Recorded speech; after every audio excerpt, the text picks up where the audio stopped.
just went with the best player on their board, which may be smart. You know, a lot of times that's the way you're supposed to do it. I understand that. But it's not like I think that now catapults them over the Eagles. Let's look at last season. The Cowboys had everything they needed except maybe the coach last season. None of us thought Garrett was the guy, but he's not an awful coach. He's kind of a league average-ish coach. So you put that with the quarterback who's about to get paid $35 million a year in a legit number one wideout, an elite running back. Okay, the linebackers didn't play great, but on paper, boy, that looked like a crew. They had the offense, the defense, everything you needed, and they didn't make the playoffs last year, and that's in spite of how banged up the Eagles were, including on the offensive line, which, as it turned out by the end of the season, was an elite offensive line for the Eagles. So the Cowboys' offensive line regressed, likely to regress again, based on age, retirement, all that. The Eagles are returning a line where if they could just stay healthy, might be at least as good as last year. Hard not to get regression if you're elite one year, but they may be again. In fact, you'd suspect they will be again. If the receivers just stay healthy and they got a guy who could take the lid off the defense, even if it's not the guy that the fans wanted. Carson Wentz, Dan and I disagree about Carson Wentz. I thought he had a bad season last year. By his standards, still a top half of the league quarterback, but clearly has top 5 potential, something I don't think Dak has right now. Maybe at some point in the not too near future, but I think Carson Wentz has that right now. But if you just look at last season, the Cowboys were the healthy team. The Cowboys were the loaded team. I felt Wentz really underperformed. Everyone got, and the Eagles still got out of the NFC East. So why this upcoming season? Because of an extra wideout and a new coach for Dallas, and we haven't seen how that's all going to play out. Should that change? Nope. I still like the Eagles. I think the Eagles are likely to be better this upcoming season than they were last year. Believe it or not, I believe it's going to be the Dallas Cowboys that are going to be better. Now, obviously, pressure breaks pipes, and we all know Dallas's penchant to cave when pressure mounts. So I'm definitely smiling at that prospect. However, to be real, I think when you look at their roster and you look at their talent and what they bring to the table, we can't ignore the fact that this team has a juggernaut of an offense. Defensively, could they improve? Of course. They lost a corner in the offseason. We know they've got to address certain situations. We understand that. But when you look at what ailed the Cowboys as last season waned, it was what they couldn't do offensively. Ezekiel Elliott wasn't getting the ball enough. Receivers were dropping passes. Obviously, Amari Cooper was a no-show in a couple of pivotal situations. One time he wasn't even on the field. I think it was against the Eagles, if I remember correctly. Maybe you can remind me of that, Dan. But in the end, here's the reality of the situation. You've got Amari Cooper. You've got Terrence Williams. You still have Ezekiel Elliott. You still have a stout offensive line. Dak Prescott threw for nearly 5,000 yards, 30 touchdowns, 11 interceptions, completing over 65% of his passes. But somehow, some way, we still want to get on him. And then, oh, by the way, now you've added another receiver who's produced in the slot. I think I heard Michael Irvin point out last night that he only played the slot about 30% of the time or something like that, but he was effective while doing so. I'm not sure that's the number he used, but I think it was. In the end, what it comes down to is if you got a receiver like CeeDee Lamb, and that's the guy replacing Randall Cobb, and you add Terrence Williams and Amari Cooper to that, along with the fact that those two have played with Dak Prescott, so they're familiar targets. So you've added youth and speed to an already credible receiving crop. You still have Ezekiel Elliott with Dak Prescott, and you have your offensive line. I think the Dallas Cowboys will put up points. I think they will put up numbers in that regard. I think that will offset some of the things that might ail the defense. Mike McCarthy is there now, even though Kellen Moore is still there. You've got Mike McCarthy there instead of Jason Garrett. I think all of those things point to the Dallas Cowboys being legitimate favorites in the NFC East, although I really, really do like the receiver out of TCU that the Eagles picked up. I really like him, but I still believe that the Dallas Cowboys should be the favorites in the NFC East right now. Yeah, the Cowboys were the favorites last night for like 30 minutes because once they took CeeDee Lamb, that put them over the top. I mean, that CeeDee Lamb is everything you want in a creative wide receiver in the NFL right now. Like, he is a guy that they will find multiple ways to get the football to, and now that offense is going to be very difficult to stop. But once the Eagles decided to take that first-round receiver and Jalen Reagor out of TCU, that put them back on top of the Dallas Cowboys. This is why. Max, you talked about the Eagles' offensive line. That's still a strength. I think that Jalen Reagor is going to end up being a really good pick for the Eagles. I know the fans wanted Justin Jefferson, but the vertical juice that Reagor is going to bring to that offense. I did a TCU game a couple years ago. He was the best player on the field. He was the most explosive player on the field. He was the guy that was like, how many times can they get him the football? I kind of see him having an impact similar to like a Santonio Holmes or a Percy Harvin type of player, and that's exactly what this offense needed. Listen, the Cowboys had a top 3 offense in the NFL last year. So, like, adding CeeDee Lamb is great. That defense is going to be bad. I mean, they better hang 35 points a game on everybody because that defense that was 18th in the NFL last year, they lost 4 of their best players. 4 of their top 8 players are gone. And so you took a defense that was technically below average, and now you've taken some of your best players out of that defense. That's going to be the weak part of their football team, and that will have an impact on that dynamic. Their secondary right now is doo-doo. I mean, they're going to have 300 yards a game hung on them and their secondary. And so while I love the CeeDee Lamb pick, as I sat there and watched the Eagles get the vertical juice on that offense, and think about this now, because we're talking about the Cowboys receiving core with Blake Jarwin and Amari Cooper and Michael Gallup and CeeDee Lamb. That's great. But what happens if Deshaun Jackson comes back and is healthy? Then you got Deshaun Jackson. You now have Jalen Reagor. You can still have Alshon Jeffrey. You've got Zach Ertz. You've got Goddard. You've got Miles Sanders. That offense just as explosive as Dallas, and the Philadelphia Eagles defense is significantly better than the Cowboys. So the Eagles, at the end of the first round, essentially vaulted back on top, being NFC favorites, NFC East favorites. Max and Dan. Yeah, Max and Dan, before we move any further, I just wanted to point out something last night that was absolutely hilarious that I have to bring up. Desmond Howard was on ABC, okay? Don't. And when they showed the highlights, he went like this. He said he's a great receiver. He's got a potential. The numbers wasn't there because he had a very bad quarterback. Now, I don't know whether it was Max Duggan or whoever the hell it was because that was the guy that took the priority of the snaps at TCU. I didn't watch TCU last year. I didn't see them one time. But if I didn't know who that quarterback was, I damn sure know him now because Desmond Howard made a very, I don't know who could have done it better. He said he had a very bad quarterback play. I said, damn, if you didn't know who the quarterback at TCU was before, you know him now, and you know that he's very bad because you never hear somebody say somebody's bad like that.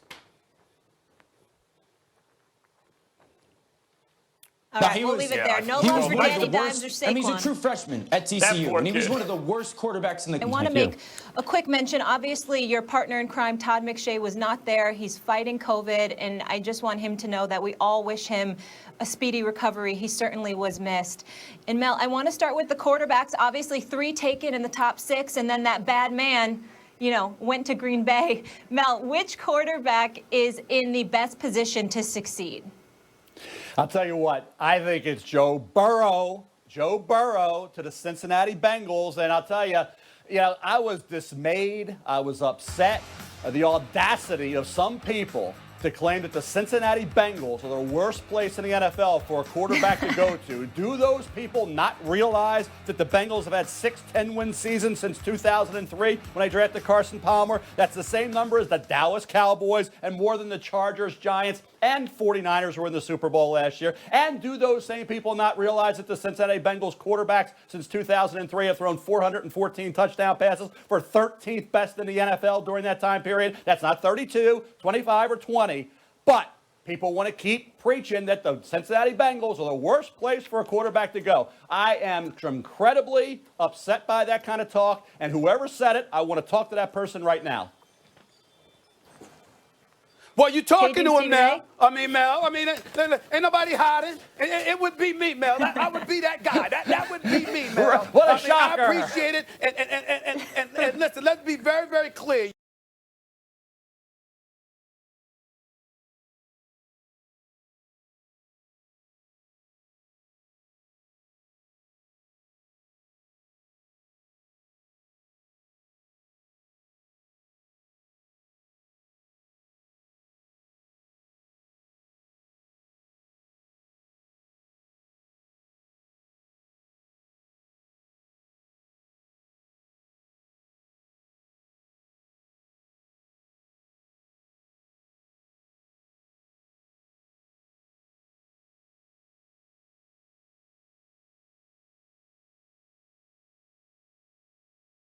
and not willing to go all out to create a culture that basically exudes a winning environment. That was my issue. Nothing else about the Cincinnati Bengals. That might change under Zach Taylor. We haven't seen evidence of that yet. It might change, but historically, their culture, because of Mike Brown and that ownership, I mean, please, you can't defend that, Mel Kiper. You can't do it. Yes, It's a cheap ownership. Stephen A., you're wrong. You're all wrong. Everybody's wrong. This culture has been to 2 Super Bowls. This culture was there with Mike Brown, with Kenny Anderson, with Boomer Esiason. I talked to Mike Brown prior to that draft in 1984.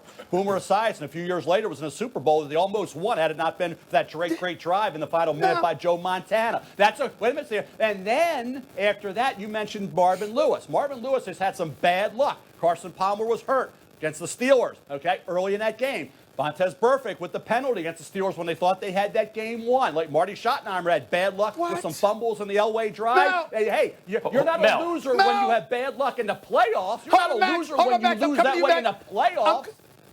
Mel, you just brought up examples of what the Bengals were when I was at Thomas Edison High School in Queens, New York. I mean, come on, it's the same culture. That's in the 80s.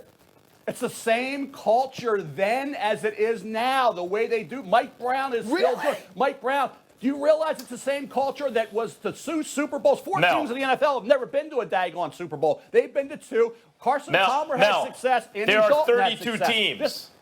Yeah. Mel, there are 32 teams in the What's the NFL, point, Max? meaning every 16 years on average. If you're an average team, you should get to a Super Bowl every 16 years anyway.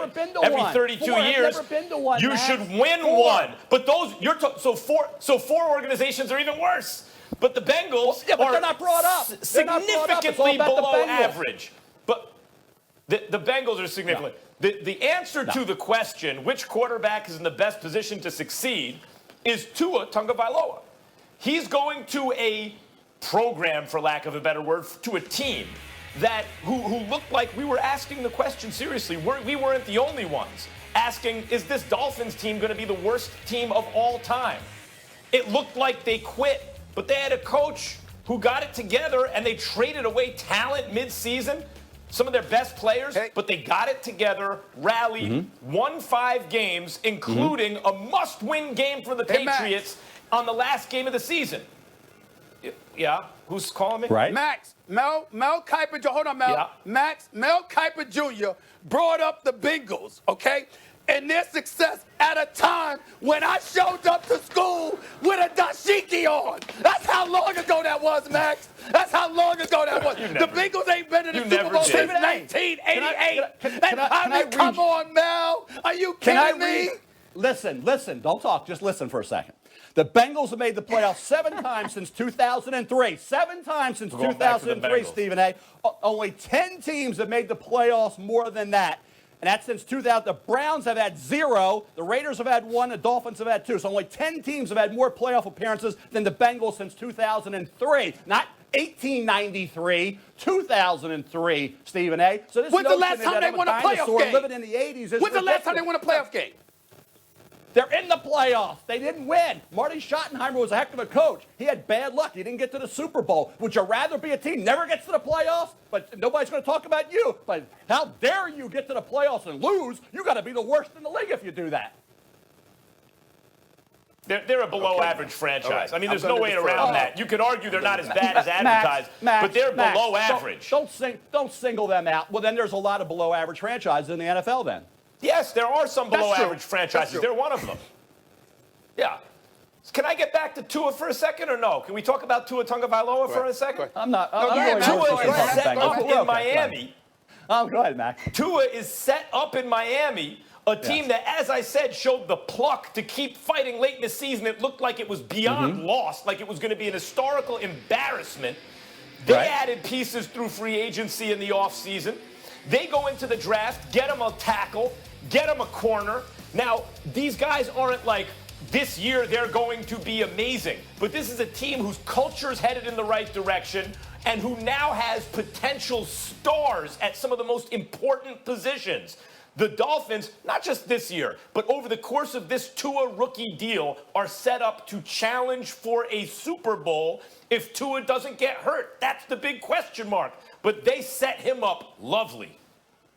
Well, think about that division. Sam Darnold, Josh Allen, okay? We'll see what New England does. Those are two outstanding young quarterbacks. Tua comes in. That tackle you mentioned is a developmental left tackle, Austin Jackson. He's not ready yet. Two guys that beat him pretty good in pass protection. Two defensive ends, A.J. Epinesa and Bradley and I, are not even drafted yet, so he needs work. I said this morning, I would not play Tua this year. If there's football this year, I'm not playing him a snap. Mahomes didn't. I would medically redshirt him, let his body heal, not put him out there, let him get ready for 2021. Moving forward, as I said, in that division, you got two top guns and Josh Allen and Sam Darnold. Buffalo and the Jets. Jets are trying to build it. Buffalo thinks they're there. And New England isn't falling back too far. So this is going to be a great division, a fascinating division to watch. I would not play Tua at all this year. I wouldn't let him have one snap under center.